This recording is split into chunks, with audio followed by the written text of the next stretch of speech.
Harrow-on-the-Hill is one of London's busier stations. However, it is not as family and disability friendly as it could be, with 2 steep flights of stairs to access the station. This station is just one of many stations that does not have step-free access, limiting people's modes of transportation. Harrow councillor Sue Anderson tells us why she is petitioning to the city to have lifts installed at Harrow-on-the-Hill station. Well, as I say, the leader of the council has been very active in talking to TfL and trying to convince them that actually we need those lifts.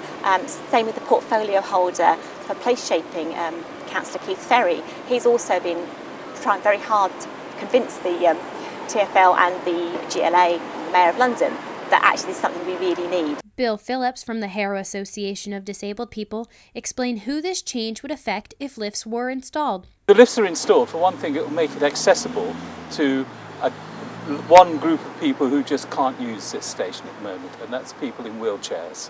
The other thing it will do, it will make it family friendly for people with small children. We asked some Harrow residents what installing lifts in the station would mean to them. That I can get on the train and get to London, which I can't do at the moment. How do you get around since you can't? The only place that I can get a lift is Watford. So it would really benefit you and the rest of the community? Yes, definitely, because anybody that's immobile, unless you could get into a lift and get up and down onto the stations, it's impossible. It would be very beneficial because they don't even have a passageway for the people using wheelchairs. And some people carrying their lift bags, they have to walk the stairs. That's very bad. Well, as you can see, when I bring my grandson here to Harrow, it would benefit me that I wouldn't have to keep worrying about getting him down the stairs with the pushchair. TfL, unable to speak to us, sent us a statement saying, "Investment for step-free access schemes on the tube is being targeted at the stations where they can deliver the greatest benefit for the largest number of customers. Harrow-on-the-Hill was one of the stations where work was deferred. This station remains a good candidate for future step-free access." Only a few stations in London have step-free access, limiting people's method of transportation. Could this limitation cause controversy come Olympic time? For Westminster News, I'm Jordan Weber.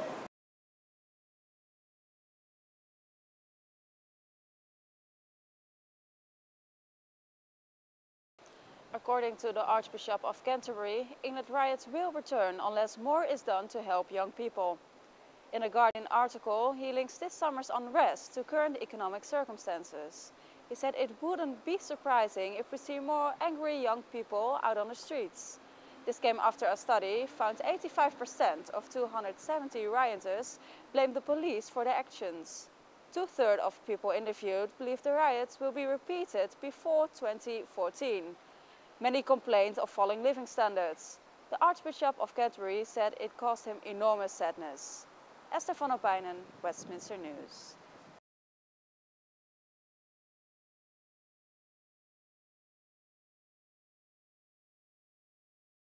Tens of thousands of people joined the strike in central London. They want to let the government know they are strongly against the reforms.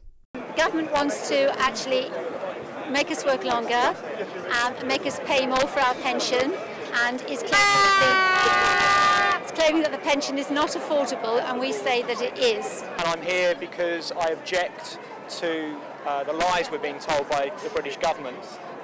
They've accused the unions of being confrontational, they've accused the unions of wanting this fight and not being willing to compromise over our pensions. It's a downright lie. Pension expert Malcolm McLean thinks that the reforms are necessary. Bearing in mind that as a nation we are living longer, on average, pensions are having to be paid for longer periods of time, and there is concern about the amount of, if you like, taxpayer subsidy that goes into these pensions. These reforms will take time to bite, and for people within 10 years of their retirement age there will be no change at all. So I do understand the motives of people going on strike and commend them in the sense for having a concern and a desire to try and make sure that they do get a decent pension at the end of the day.